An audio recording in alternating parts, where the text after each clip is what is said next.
All right, so my name's Stephen Hackett. I am a native Memphian, but I'm what you would call a professional nerd. I'm here to talk about podcasting as a medium, what it's done in my life, and why I think it's special amongst things that are on the internet. We're going to talk a little bit about my background so this makes sense. I've always worked where communication and technology meet.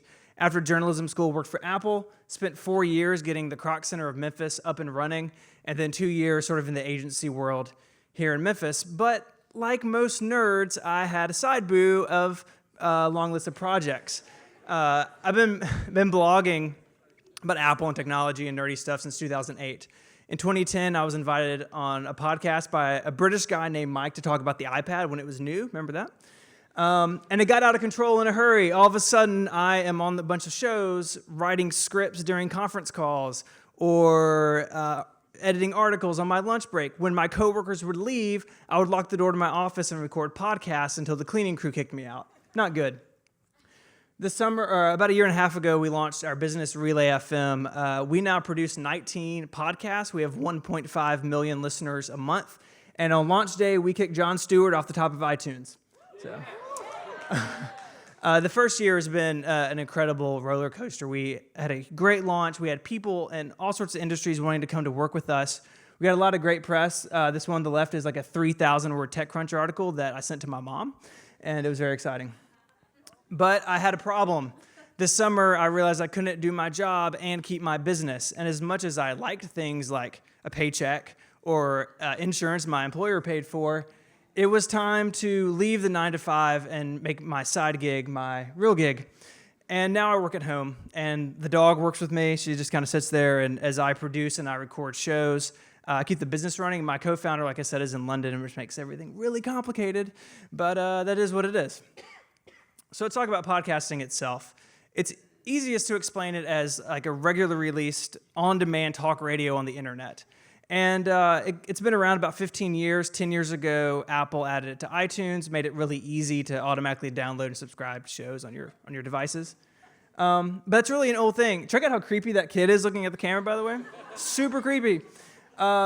Families for decades have been drawn to their radio sets to listen to things like serialized dramas, and it became part of their routine. And that carries on today because the power of the human voice and the spoken word is unbelievable. When you listen to somebody on a regular basis and their voice becomes part of your routine, you build a relationship with them. But there's a problem. Podcasting used to be dudes in their basements, and now all of a sudden it's mainstream, right? Like I can pay my mortgage with it, but that's kind of weird. But it's growing, and there's a couple of reasons for it, but there is one big reason for it, which is this thing. Hey, who listened to Serial, right? It's amazing. Serial was the first show to reach 5 million downloads an episode in iTunes. It was the first show that took podcasting to something you talked about at the water cooler at the office. It's what I believe put podcasting as a cultural touchstone. But I'm not Serial. Like, we're big and we dominate in consumer technology and nerd culture, but we're not Serial. But that's fine because the internet has a really cool trick up its sleeve that no matter what weird-ass thing you're into, there are people like you on the internet, and you can find them. An example of this is a show we have called The Pen Addict. It is a show hosted by two guys about fountain pens and high-end stationery. Not joking. If you can see that number is $14,000. We did a $14,000 Kickstarter to bring my co-founder over. I took a film crew to Atlanta. We did a live in-person podcast. We threw a party in a warehouse for podcast listeners because fountain pen people are crazy. But there's no other content for them.